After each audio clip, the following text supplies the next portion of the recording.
Question आहे. काढा unit vector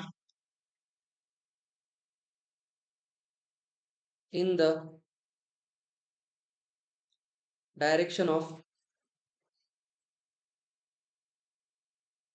resultant of एक वेक्टर ए आहे -2i plus 3j plus k, दूसरा वेक्टर आहे i plus 2j minus 4k.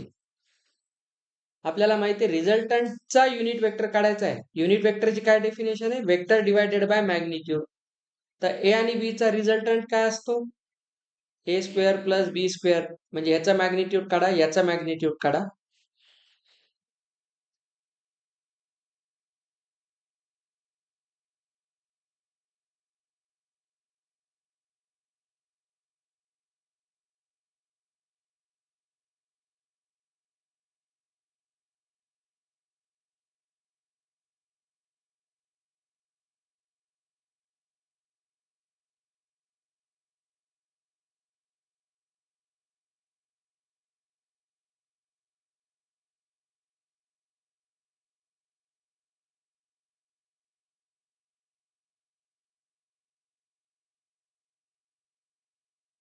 दोघांना ऍड करा, त्याचं मॅग्निट्यूड काढून सॉल्व.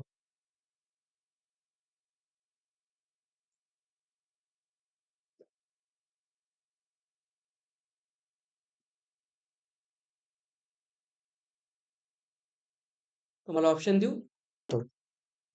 दोन वेक्टरच्या रिझल्टंटचा युनिट वेक्टर काढायचा आहे आपल्याला. तर आपण एक काम करू, वेक्टर ए आणि वेक्टर बी यांचा रिझल्टंट घ्यायचा आहे. ते सरळ आपल्याला रेक्टँग्युलर कॉम्पोनंट्स दिलेले आहेत, तर दोघांना ए प्लस बी करायचे. ए प्लस बी साठी आपण दोघांचे I cap J cap K cap add करतो. तर हा किती येईल? Minus I cap. हा किती येईल? 5j cap. आणि हा येईल -3k कॅप. आता याचा तुम्हाला हा झाला आर. आता आरचा आपल्याला रिझल्टंटचा मॅग्निट्यूड घ्यायचा आहे. तर 1 स्क्वेअर म्हणजे -1 स्क्वेअर, 5 स्क्वेअर आणि -3 चा स्क्वेअर.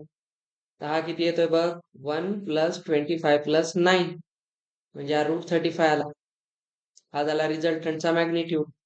तर आपल्याला युनिट वेक्टर काढण्यासाठी आपण काय करतो? युनिट वेक्टर काढण्यासाठी दिलेल्या वेक्टरला त्याच्या मॅग्निट्यूडने डिवाइड करतो. तर रिझल्टंटचा वेक्टर कोण आहे? हा आहे ना, आणि त्याचा मॅग्निट्यूड कोण आहे? 235. दिस इज द आन्सर. एवढा चिंदी प्रश्न होता. बाय डेफिनेशनच जायचे. हा इथं पहा, तुम्हाला यांच्या समचा युनिट वेक्टर सेम क्वेश्चन आहे. आपल्याला ए प्लस बी प्लस सी करावं लागेल. हा ए, त्याच्यात ऍड केला बी, त्याच्यात ऍड केला सी. तर इथून किती येतं? I cap. इथून येतं प्लस जे कॅप आणि इथे येते -k. हा झाला रिझल्टंट. आपल्याला याचा घ्यायचा आहे मॉड. 1 square 1 square -1 square. तर हा √3 येईल. संपलं. तुम्हाला विचारला युनिट वेक्टर, तर given vector by √3. This is the answer. आहे का? आधी आपल्याला ए प्लस बी प्लस सी करायचं. तिघांना ऍड करा, वेक्टर पी येतो 2i - k कॅप.